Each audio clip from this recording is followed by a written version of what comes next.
Look at this, Mama. Trace is about done for. And Uncle Ben never even noticed. Your uncle's been sick, Greenberry. He's been writing day and night to finish that almanac in time. Well, I don't think he's well enough to make that long journey to Baltimore town. You ought to tell him.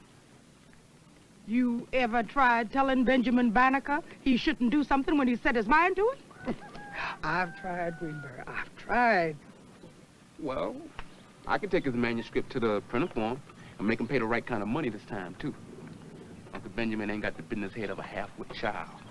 You sure about that, nephew? Meaning no disrespect, Uncle.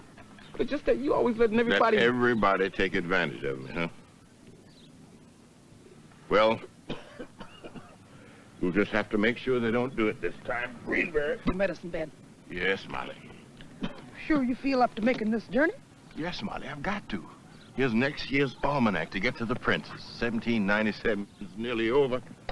The season and the stars wait for no man's good health. At least I've never known them to wait for mine. Greenberry, you packed them sickle pears for the printer's wife? No, Mama, I didn't. I ate them. Every last one. Greenberry, you didn't. I packed them, Mama. Get up.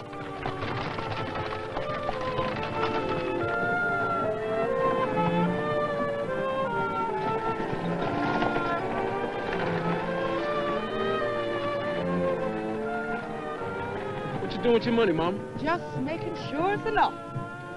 We're gonna buy you a fine clock with what you've got there, Molly. I promise you.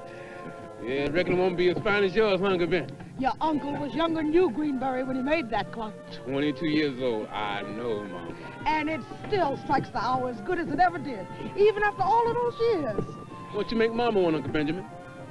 Clockmaking is for young eyes, Greenberry. I don't see well enough for that kind of work now. You see all of them stars clear enough. Remember how folks used to come by the house just to hear it strike, Molly? And get a free meal, too. Folks always took on so strangely over it.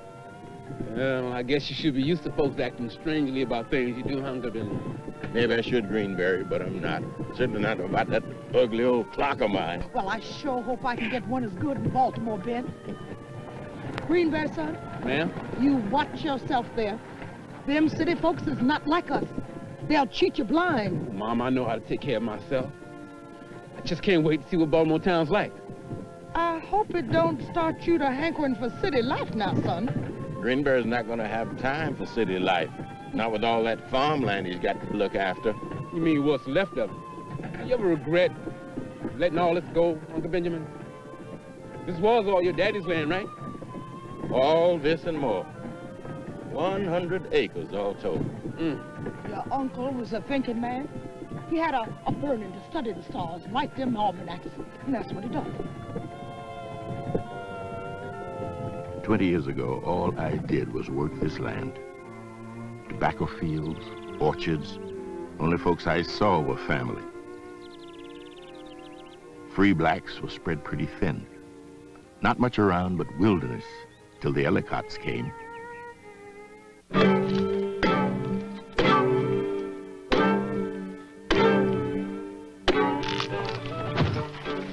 Quakers from Pennsylvania, coming down here and changing the life of the whole Patapsco Valley with the notion of putting a grist mill right in the middle of tobacco country.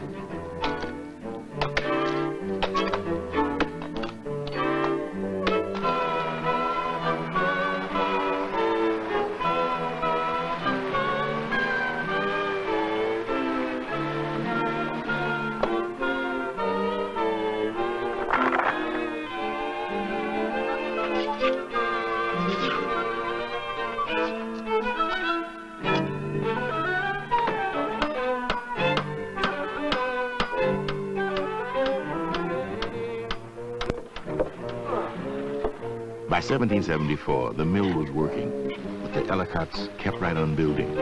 First, a town with a school, a store, post office, even a bridge across the Patapsco. And then, finally, a road to Baltimore town. And I spent a lot of time looking at that mill. Wanted to figure out those gears, same as I did the ones in the clock I made.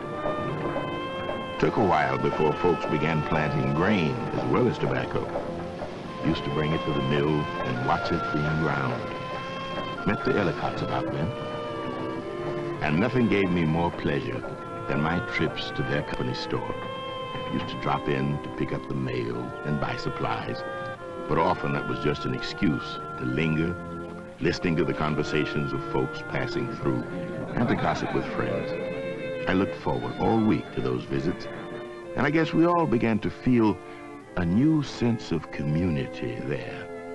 I'd listen to the news from the colonies and feel a surge of excitement and curiosity about that world beyond the valley, a new country full of change and growth and struggle for independence. There were moments at the Ellicott store when I felt touched by history.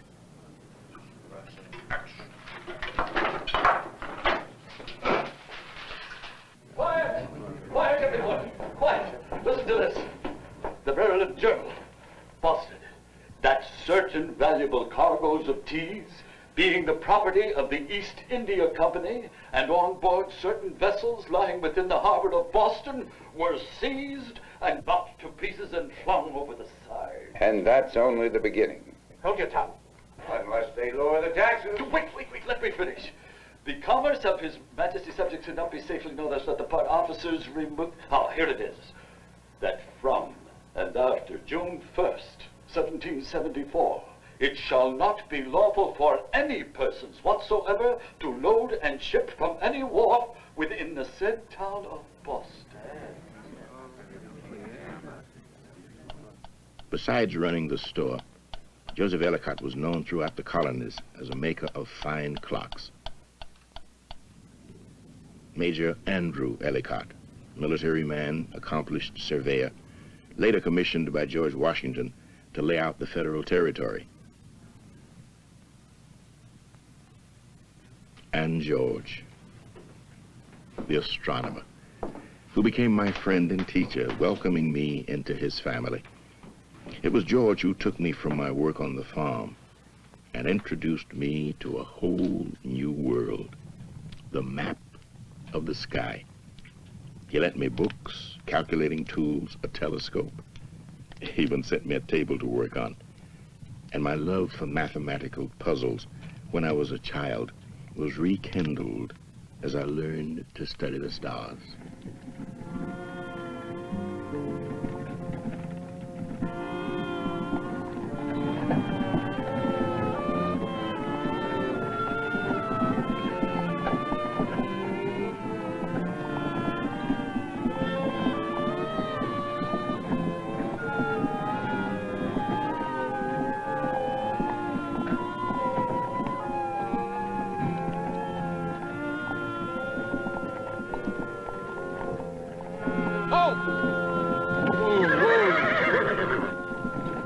Come on, Ebenezer.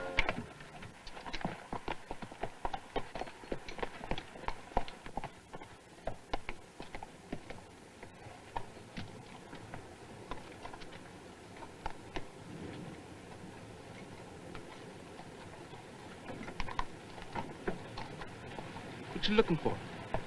See the man and the girl on the road? No. You're a bounty hunter? Who you niggas belong to? We belong to nobody. We're free. Got your freedom papers to prove it, nigga? This is Benjamin Banneker, author of the Banneker Almanacs. Don't give me no talk about an almanac. Let me see them papers. I got him here somewhere. I'll look. Here. And we got copies at home, too. So don't go try to steal them and kidnap us back down south. Or the Ellicott family will be on you so quick. Molly, you don't quit talking, I'm gonna shoot them horses, then you can't go nowhere. Where you headed? Baltimore town. What you plan to do there? Spend the night with friends. Name of? Waddington, the printer. Are you now? All right, get this heap out of here and get on your way.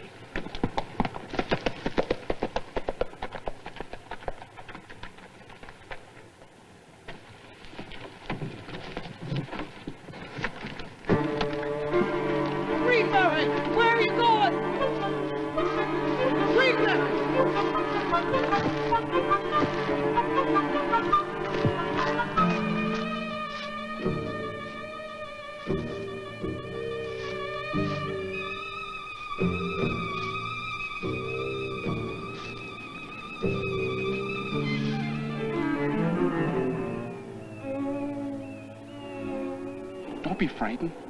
I saw you when you ran in here. Maybe I could help. Say real quick what you're doing here or you're dead. Don't, Elijah. Don't kill him. He says he can help. Who are you? My name is Greenberry Martin. I'm a free man. I live around here. Hey, you're runaways, ain't you? A bounty hunter's after you? Why, you ain't meant to help him? No, of course not. I told you I want to help. Willow, my wife, escaped from south of here. She needs papers. I already got mine. Well, if you can make it to Baltimore town, there's a printer there that could help. Jonas Waddington. Greenberry, you had no right to endanger Jonas and Sarah. What was I supposed to do? Sing him a hymn and wish him luck? I had to help. I know you did. But it's not safe for them. And as for Jonas, Oh, hell, I couldn't ask him first, Uncle Benjamin. He ain't here. We gotta help him. if they don't get caught first.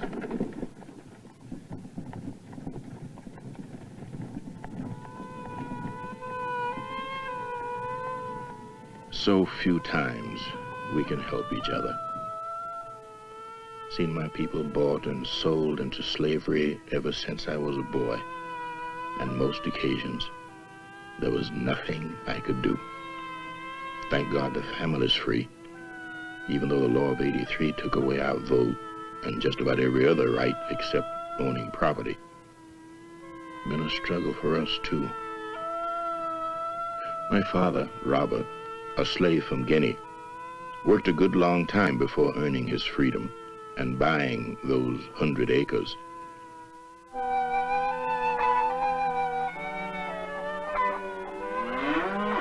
My grandmother, Molly Welsh, a servant girl on a farm in the west of England.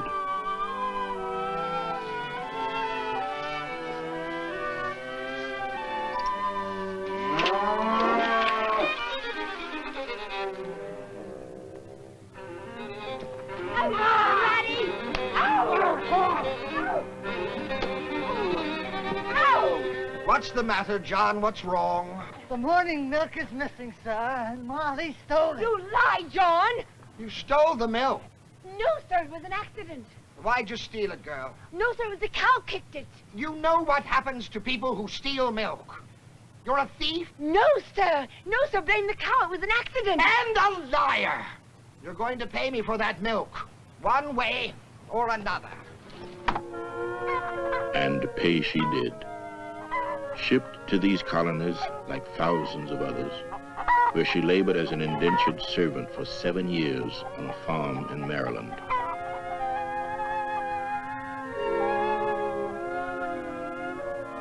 In 1690, she was finally given her freedom, and along with it, a gun, supplies, and 3 barrels of Indian corn. 2 years later, she bought her own farm. It was hard work for a woman, alone, struggling to survive in the wilderness. Constant battle to grow enough crops. But Molly did better than that. She made the farm yield enough corn, enough tobacco, that soon she could afford 2 slaves.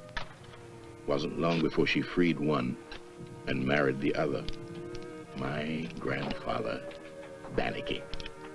He was the son of an African chief before being brought over here on a slave trader. Of course, Molly was risking a lot, since it was illegal in those days for a white woman to marry a black man. Molly was the one who gave me a love of learning that lasted my whole life. Sent me to a Quaker school, encouraged me to learn music. But most of all, I learned to trust because of her. Trust in my own abilities and trust in the land. I found in nature reason for my existence, yet I continue to search for it again and again in all I observe. And what I find is the reason I never really feel alone. For all around me, in the earth, in the water, and in the sky, is God. Land's been good to me. Father put my name as well as his on the title to these 100 acres. And I was only 6 years old, and I farmed them, planting tobacco just as he did. Even kept bees for a spell. 3 generations of Bannekers lived right here, tilling the soil and surviving, living as free men. I used to wonder why being black was such a struggle in a country that valued freedom as much as America.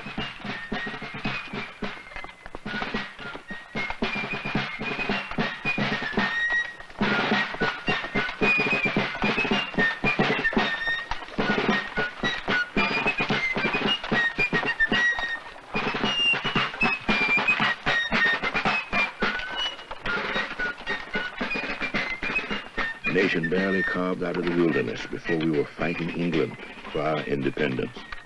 Black and white united during these years against the same laws that sent my grandmother to this country for spilling a pail of milk.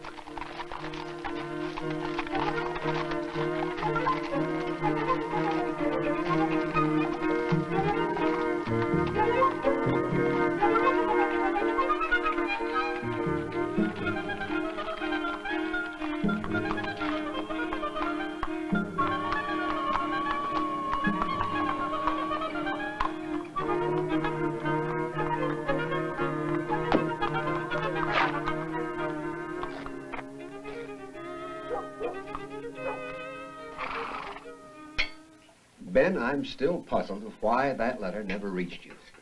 A month ago, longer since I sent it. I don't know how to apologize. Oh, my dear old friend, it's I who should apologize to you for having descended on you so unexpectedly. Now, once you've talked to Ben has rested, it ain't no trouble to turn that wagon around and head for home. I won't hear that, Molly. You'll be our guest tonight, and most welcome. Of course. I'd never forgive myself otherwise. You sure you won't mind? Absolutely not. That's very kind. I must confess, the idea of going back today would be somewhat daunting. That's settled then. Greenberry, I'm sure you can manage this last helping of pie. Thank you, ma'am. I won't say no.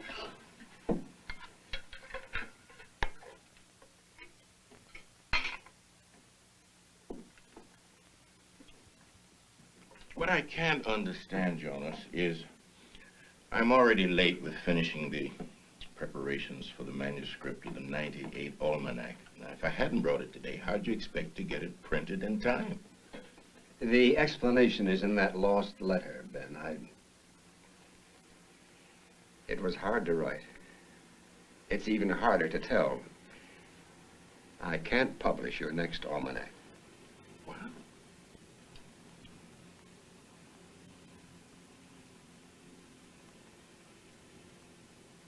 Why not?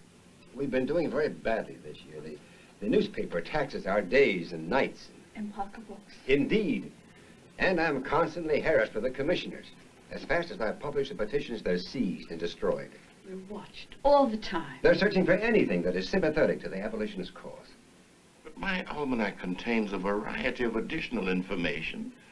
The poems, sowing and harvesting, advice to farmers, articles Ben, I don't have the money to publish your almanac. Unless and until things change.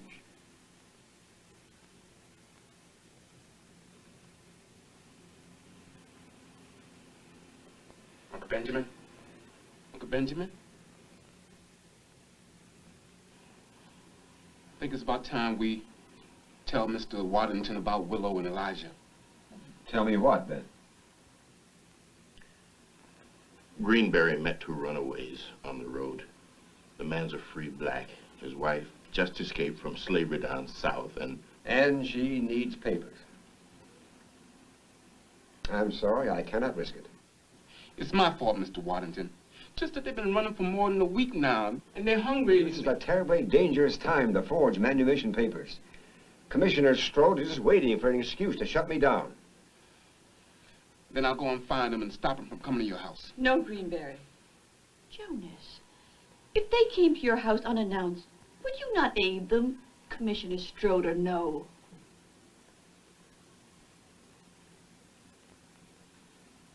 You know where the printing plates are hidden, Sarah. Will you prepare them? Ben, you're looking for me. Would you excuse me if I took him to his room? Of course, Molly. Forgive me, Jonas, but I am tired. Just a little rest, and then perhaps we can talk. Ben! I would not have wished this for the world. But things will get better. Things must get better, Jonas.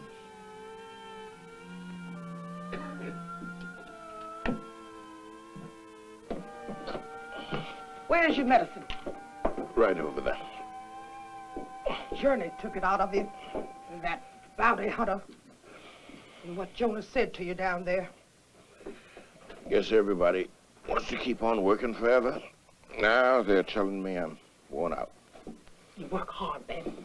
Too hard. It's time to take it easy. Take it easy. Your health hasn't been the same since you made that trip to survey the capital city. Staying out all night long in the cold air, you've earned a rest.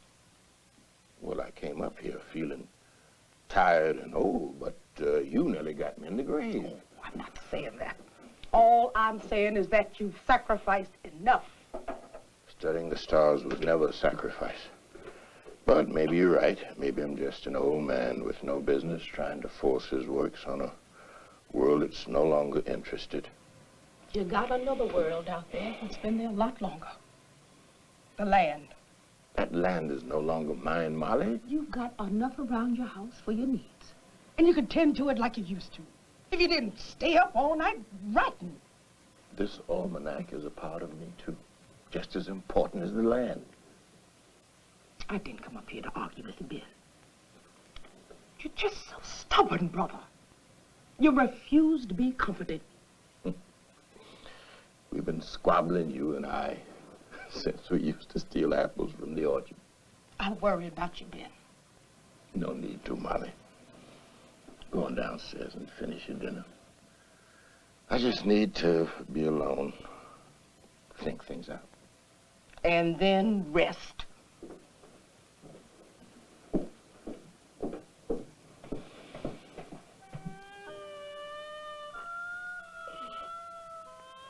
I worked hard all year.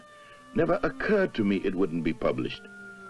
Maybe I was too caught up in my own success. Guess I'd forgotten what it feels like to have my work rejected.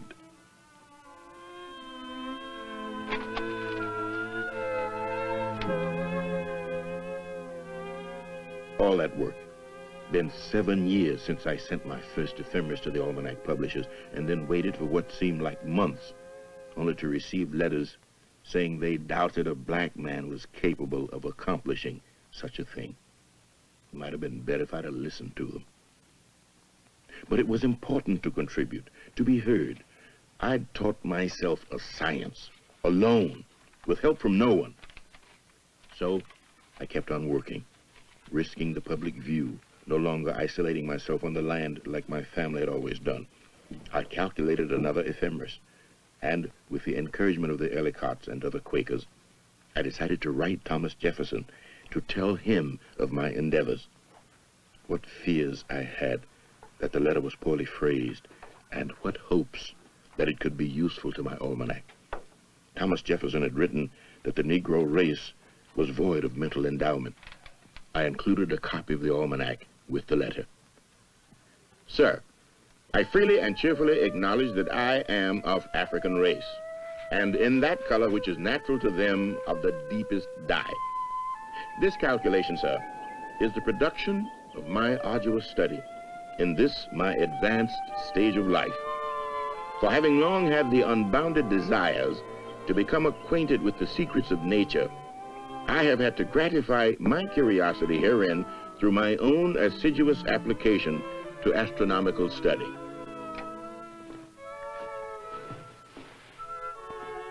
Sir, I thank you sincerely for your letter of the 19th instant and for the almanac it contained. Nobody wishes more than I do to see such proofs as you exhibit that nature has given to our black brethren talents equal to those of the other colors of man. And that those two letters drew attention to my work, and with the help of James Pemberton and Senator McHenry, my first almanac was finally published. Suddenly I found myself drawn into the politics of slavery. Gentlemen, I would like to bring the Pennsylvania Abolition Society to order.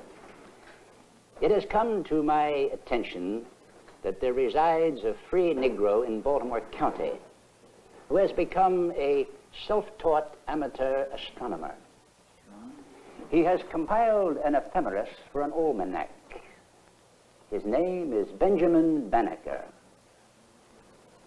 Here's another example of a black man excelling in the department of intellect, to which our black brethren have usually been regarded as being illy adapted.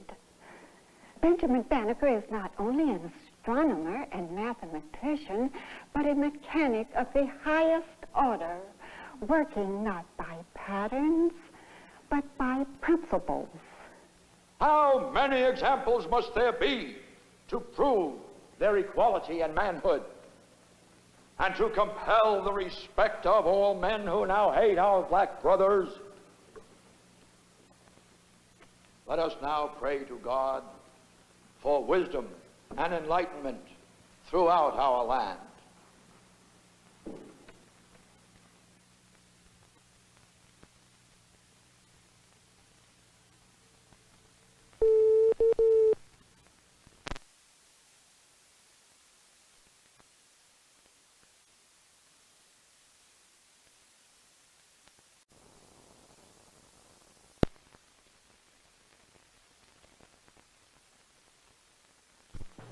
My work as a scientist was what I wanted people to understand.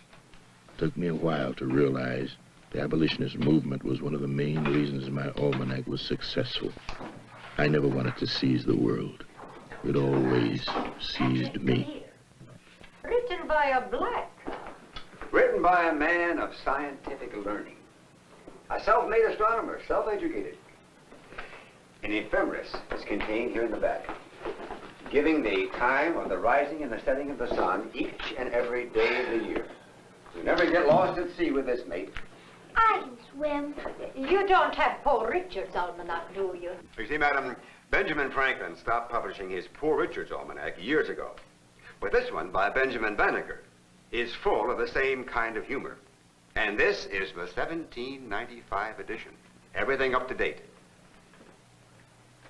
Reverend, could I interest you in an almanac today? A common almanac? No, thank you. This single manuscript contains much useful daily information. A Bible is all I need in this world. Thank you. Ah, but Reverend, this almanac is the literary symbol of our new nation. Oh, and I always thought the Bible was. Why, an almanac was all there was in the cabin to read when I was a young'un. Me too. Before we had a Bible, we had an almanac. Oh, no offense, Reverend. Why, an almanac is as useful in a farmer's life as a good plow. And it's entertaining, too, and good learning for the children. I'll come back when you're not so busy. Good day, all. Good day, I can remember my father. He used to say, an almanac is a farmer's Bible. It's full of scriptical quotations. And all the proverbs anyone needs. I think you have 2 new converts, Mr. Waddington. Good day. Good day, Reverend. You'll buy one, then? The newest edition of Benjamin Banneker's Almanac? You sure you don't have Poor Richard's?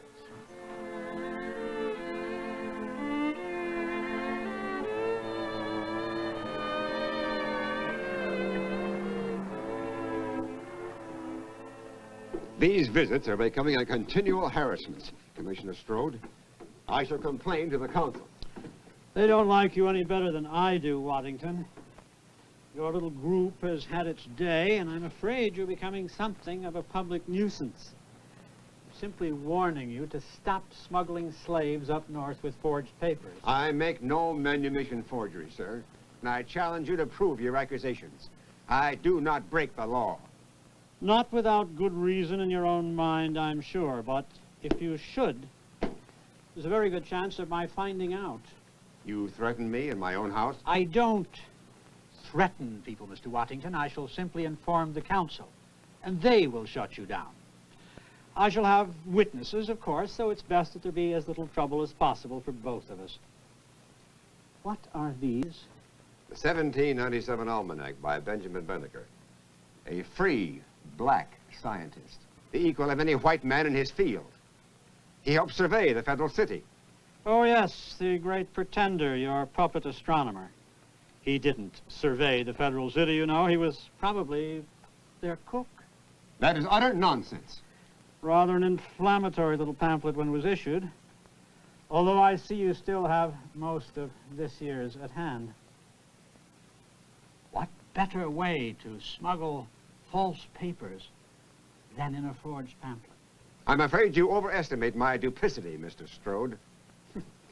And I, sir, am delighted that you so completely underestimate mine.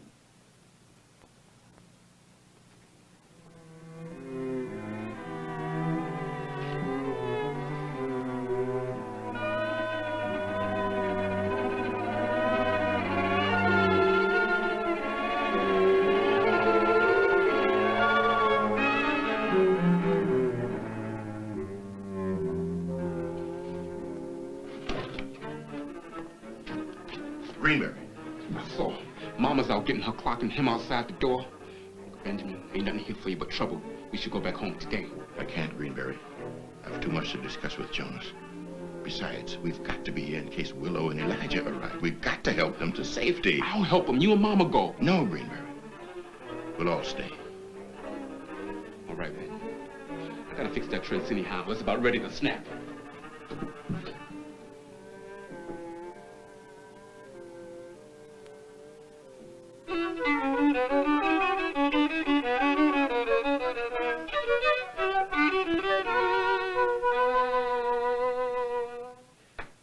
I haven't improved much, have I? No.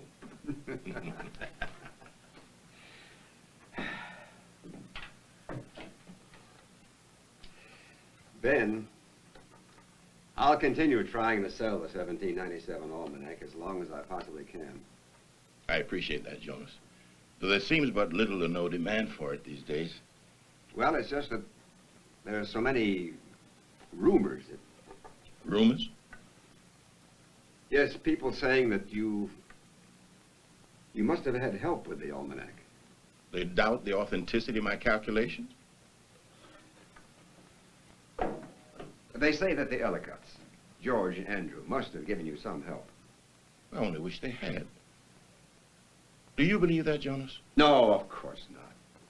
Season upon season passed with not a word from George or Andrew, except for the occasional letters. Oh, my God. The countless hours working in solitude, making mistakes, beginning again, teaching myself astronomy step by step. Do you realize that to predict an eclipse, it takes 68 separate calculations to make one diagram? I know, Ben, I know. My neighbors and my family think that I'm a crazy old man, taken with aimless midnight rambling through the woods. And even Molly, God bless her, she brags about the almanac, and then she chides me for staying up all night studying the stars. And now, to hear that you and the others doubt the value of my works. Damn it, Ben, I don't doubt the value of your work. But your articles about the plight of your brethren have inflamed the anti-abolitionists. Now we're faced with the results. If my works endanger the abolitionist movement, I will never write another one. Never! Ben! Here it is, Ben. I struck a mighty fine bargain. Oh, that's beautiful, Molly. That's really beautiful. Don't you like it, Ben? Yes, it's quite handsome, Molly. Mama, you had no business going out in them streets alone. I've been looking for you. Fiddlesticks, Greenberry. I did very well. I got me a fine clock. And got me some change, too.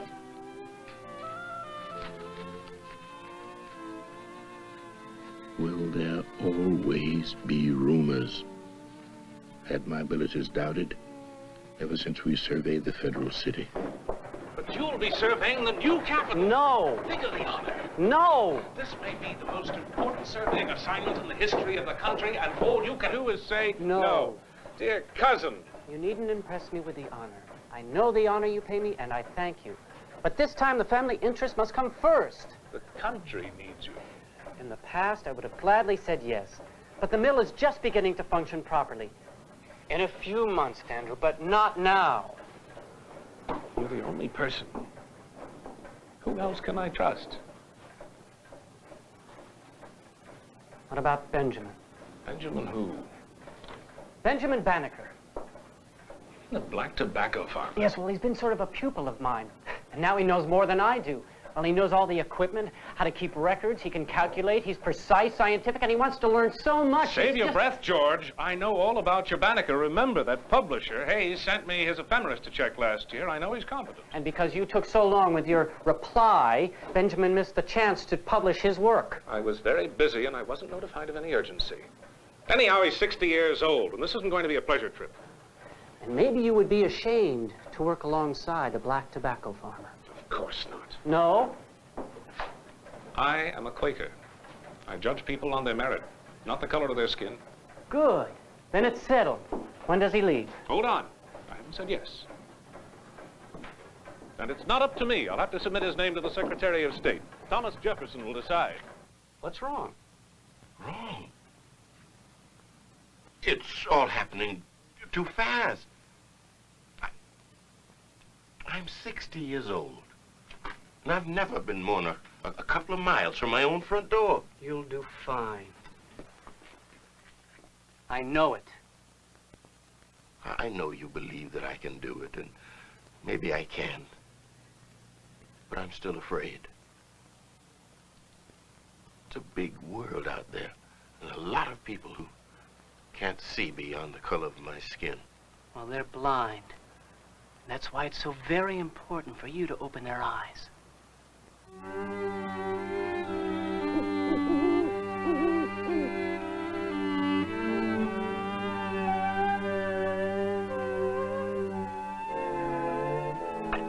There were times when I thought I'd never come back from that trip.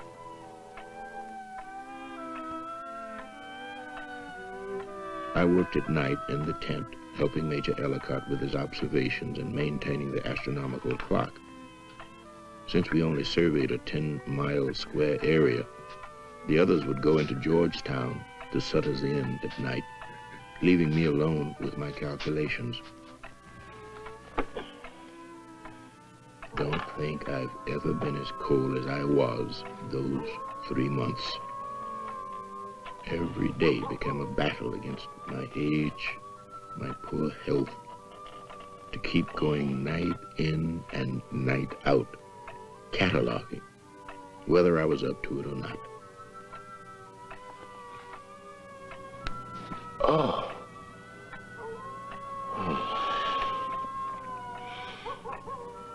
I'm tired. I'm old. I'm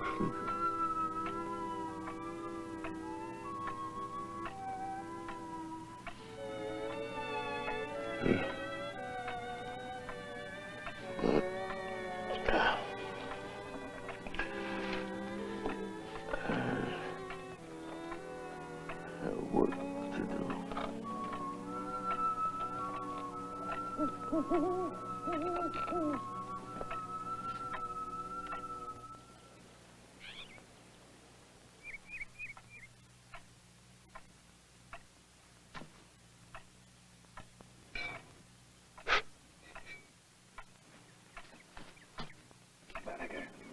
Banneker, come on, man, it's morning.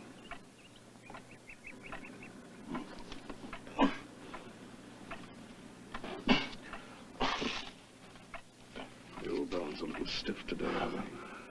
Morning, Major. Morning. Let me give you a hand.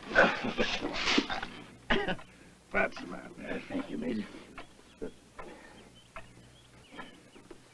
These are last night's observations by transit over the meridian. And all is well. Very good. Thank you. There was one moment when I thought the clocks were wrong, but it was my computations which I corrected. It's all right now. Very good.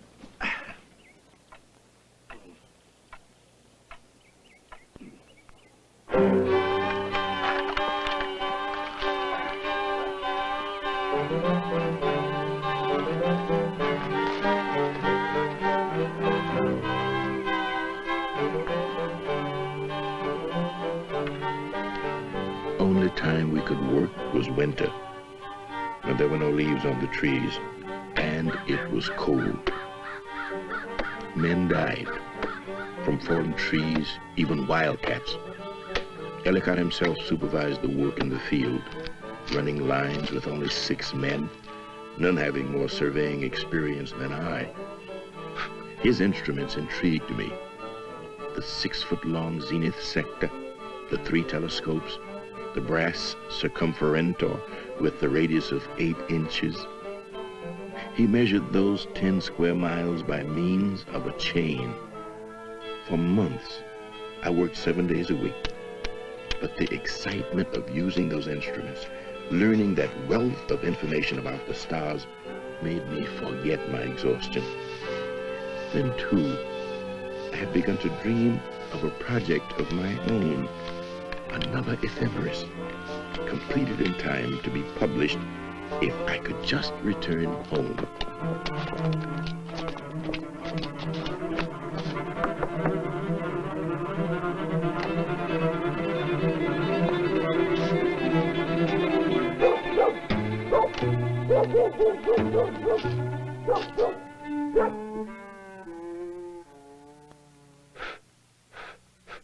Almost dry. Now, you will travel north with, let us say, a sympathetic friend. You'll leave Baltimore with him tonight. I'll be back soon with his arrangements. Thank you, Mr. Waddington. We can't begin to tell you how There's no time to lose. Better hide in the storage room. Ben, will you show them the way? Of course, Jonas. After they've had something to eat. Be careful, Jonas. I go with Good luck, Mr. Waddington. Thank you. Now, young lady, you eat that hot stew. You've been shivering ever since you came. Cold kind of settled in. I have a blanket she can have. You'll need it, Molly. I have plenty of shawls. Everybody's being so kind. You better put this away. I'll guard that with my life. We've been so lucky, we just want... We are proud to help. Now eat.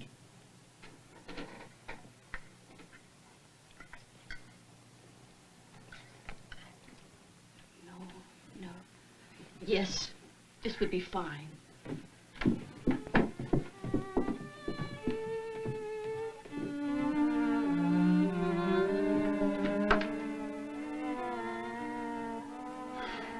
Could get trapped in here.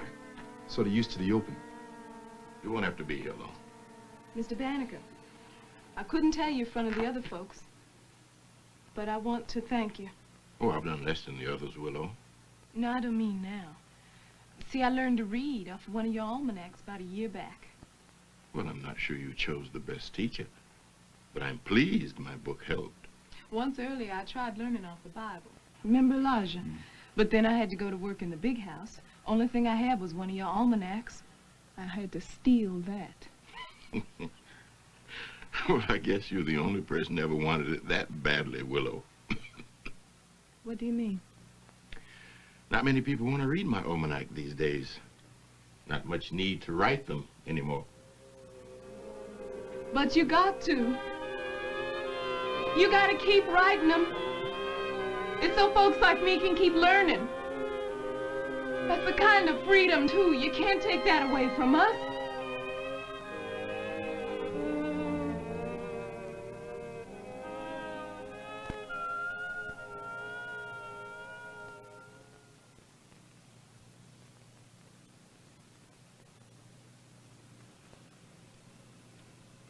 I watch you.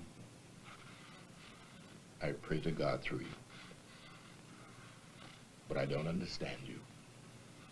been trying to understand you night after night for a good many years now. Ever since those early evenings in George Ellicott's garden when he used to bring out his globe and his telescope and give astronomy lessons. At first I was hesitant, wondered if I was too old, a black farmer with no formal education. But he made me feel welcome. Never forget the time I looked through that telescope and discovered a world I didn't know existed, and a peace of mind I'd never known.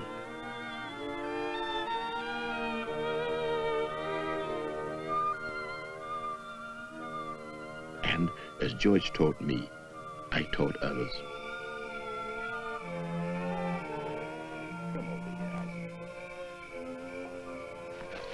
Close one eye. Put the other one right there. I want you to meet a friend of mine. His name is Orion. Which one of them is Orion? Orion? Well, Orion is more than just one star. That's the name of a group of stars. It's what we call a constellation. And Orion is the brightest constellation in the sky. What a big friend. Can I see all the rest of them?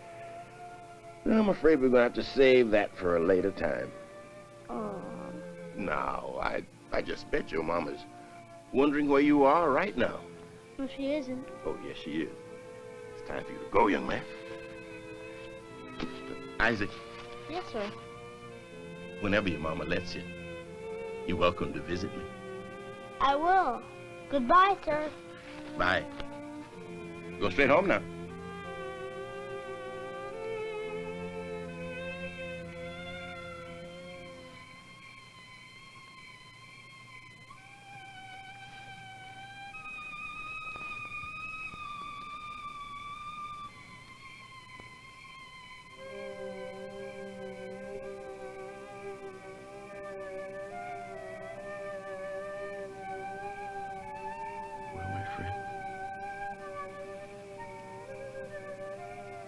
How are you tonight?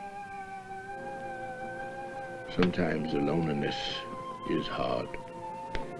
Couldn't get along too well with my neighbors. Never had a family of my own. Few close friends, like George Ellicott and Jonas. Good friends. And in the last few years, a host of public acquaintances. My whole life has been a mathematical proof of what a black man can do. I've been a clockmaker, a farmer, an astronomer, a surveyor, an almanac writer, a mathematician. I lie awake at night, charting the stars until in the morning I'm exhausted, half blind in the coming dawn, but feeling as if I'd touched the dark universe itself. And I add this and this. And I hope the sum proves something to the world. You know, Uncle Benjamin? Greenberry. Oh, I didn't mean to wake you. You know, when I was a youngster, I thought you were crazy. I'm not surprised. Didn't want to be a farmer with all that land. Up at night with your scope. Sleep during the day when honest folks were trying to sweat crops from the soil. I'm afraid, Greenberry, I'm not very much a man of the world. Remember when you told me about that long ago astronomer? Galileo? People were scared of what he saw too, right? Yes. But you can't compare me with Galileo. But you are like him, because people were scared of what he saw too. And folks will remember you, Uncle Benjamin, because you tried in spite of them. Who will remember an almanac maker? His work lives a year, no more. Common housefly survives longer. Smells like trouble. Stay here, Uncle Benjamin.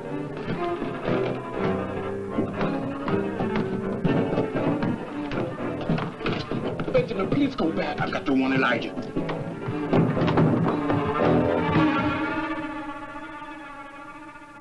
Where has Waddington hidden the runaways? What are you doing? How dare you break into my house? Put down that gun. What are you doing to my son? He's a free man. He has papers. Where are the slaves? Get out of my house at once. I saw them come in here. Madam, you know as well as I the penalty for harboring runaways. Do that, you're dead, nigger. Search the house. We better run. No. It's just possible that they're outside. You'd better hide in here. But there ain't no place.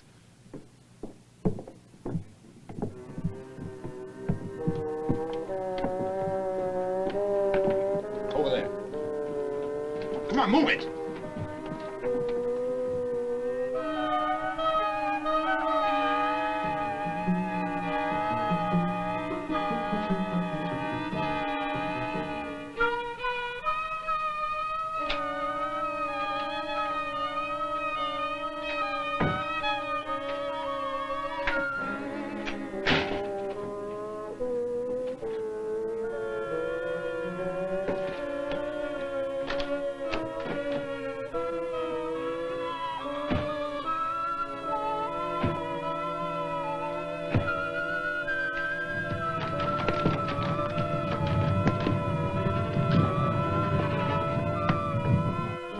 Mrs. Waddington?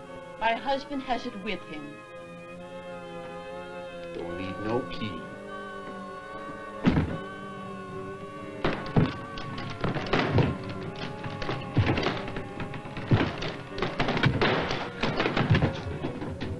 Burning something, Strode. The evidence, perhaps. I am burning my almanac. If that's evidence, yes. Where's Willa Johnson? I don't know what you're talking about. You better tell me where she is, old man. Or I'm just gonna have to kill you. Well, I...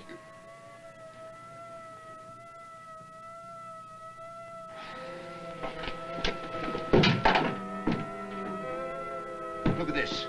The girl was wearing it when she came in here. After them. Oh, children. God help them. Did they get much of a start, Uncle Benjamin? Oh, Jonas, you're too late. Stroud was here with a bounty hunter who had guns, and Elijah and Willow, I don't know... Safe and sound. Be praised, God. Not quite safe and sound yet. We've no time to lose. We must hurry in case they come back. I've got some provisions for you. I'll get them ready. Mr. Banneker, there's no way to thank you. All of you. Goodbye, sir. God bless you both. Now, hurry, hurry.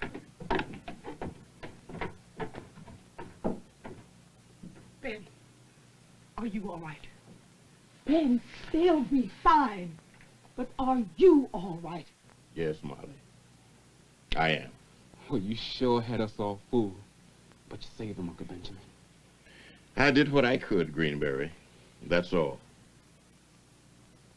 Benjamin Banneker continued to write, to study the stars, and to faithfully calculate an ephemeris for every year until 1802, although he was never again to have his work published. Nearing his 75th birthday in 1806, Banneker died quietly at his home in Baltimore County. Following his uncle's instructions, Greenberry returned the loaned books, the drafting instruments, and the table to George Ellicott. During Banneker's burial the next day, his house mysteriously burned to the ground, destroying all of its contents, including his extraordinary clock. Though his fortunes rose and fell with the abolitionist movement, his almanacs remain undeniable proof of his ability to overcome the difficulties of his time and the disadvantage of his race. Benjamin Banneker takes his place in America's history as the first black man of science.